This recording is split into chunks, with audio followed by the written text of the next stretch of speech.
Carol Ofori, East Coast Radio. There's a huge buzz around the world. From the 18th of November until today, the B20 Summit has been happening at the Sandton Convention Centre out in Johannesburg. That's the official business forum of the G20, right? Where global CEOs and industry leaders, they meet to shape recommendations that will literally move the world forward from an economic point of view. Then starting on Saturday, the world's heads of states will gather together at Nasrec for the G20 Summit. The first time this major global meeting is being hosted on African soil. Why should we care about what's happening over the next couple of days? Well, we have a friend of the show, Bandile Matandela, who is the project director at IRD Global and also a market and financial analyst. And we're going to get into it with it. Welcome, Bandile. How are you? Good. Thanks in yourself, Carol. How are you? Great. Thank you. Thank you for making time to chat to us about this. I guess the big one is the B20. Many of us have heard the G20, but the B20 is a totally different conversation. I know that it's from a business perspective and CEOs coming together. But if you had to sum it up, what would you say it is? Yeah, maybe to start off, Carol, before my current employer kills me, because I know they're definitely listening. I'm currently with Quadcare now, working as their chief operating officer. But going into the B20, Got it. So essentially, Carol, the B20 is a combination of business leaders that are in the different countries that formulate the G20, right? So essentially, there was the G20, which is made up of state heads. So the governments would essentially be discussing things like policy recommendations, economic growth, the global economy. So the B20 was then formed in parallel. Basically, the business community is saying that, we are affected by the policy recommendations and the decisions that are made in the G20. Therefore, let's form a parallel structure with business leaders from across these different countries who can then come together and are able to give policy recommendations and are able to give sort of directional recommendations to the G20 from a private sector perspective. So it's essentially a group of business leaders from these different countries that felt that, every decision that is taken at the G20 has a direct implication on how they do business, they conduct business, they're able to trade. And therefore, it was necessary that prior to the G20, they're able to meet together and align on key areas of recommendation, such as employment and education, trade and investments, digital transformation, so that in the agenda of the G20, as the governments discuss, they are aware of the positioning and what the private sector has recommended. Makes a lot of sense. Okay, so the B20 wraps up today, and the big one, the G20, will start on Saturday, right? Now, the G20 is the global heads coming together.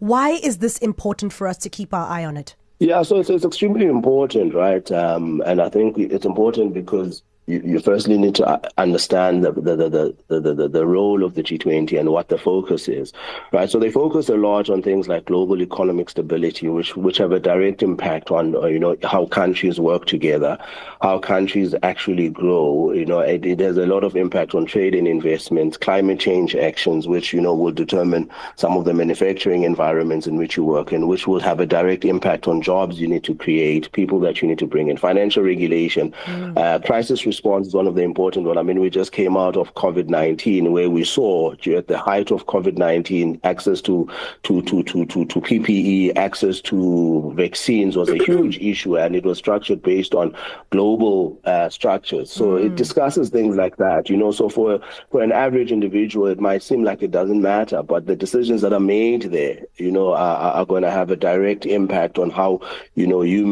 you may live your life in the context of, I'll make an example with this with the US now, where they came out and they were sort of mentioning these tariffs and directly affecting South Africa as things like the AGOA agreement. And I mean, we know there's a lot of citrus farmers in South Africa that currently export, fruit to the US, to countries like the US. How that AGOA agreement is structured going forward will determine, for example, the tariffs that are paid, which then have a direct impact on the cost of the business. So if the tariffs increase, it means the cost of exporting then increases, and the businesses then might decide that, actually, maybe let's close that plant, it's no longer working. Maybe let's close that farm, it's no longer working. And that then has a direct impact on the workers. And this is just one example with the AGOA agreement, and this extends to various agreements and arrangements that get done in between countries. So it's got a huge impact on on how countries end up working together, which then has a direct impact on the businesses that operate in that environment, and then that has a direct impact on the employees, which would then become us and the rest of the citizens. Right. Now, with America not joining in and them hosting the following one, could this be something that hampers the conversations that happen? I know Argentina's out as well as the US. Yeah, I mean, I think the Minister of Trade and Investment, International Trade, captured it quite well to say that we're at a point where the world will move on and continue without America. The global forces and the powers that be are changing and shifting quite rapidly, and we've seen over the last couple of years, powers emerging like China, like Russia, and the formations of the BRICS. So the new world order really is shifting. And I think for me, yes, it is significant in that America is not joining, particularly the president not being able to join or not participating at all. But I don't know. I don't think it impacts that significantly, because if you just consider, the G20 countries, have control about 85% of the global GDP. Even without America, they still quite a significant force. And there's a lot of existing structures like the BRICS that command a lot of influence and a lot of power in the world right now that exist outside of America. So I do think that, yes, it's significant for news purposes and for discussion, and of course potentially for trade. Yeah.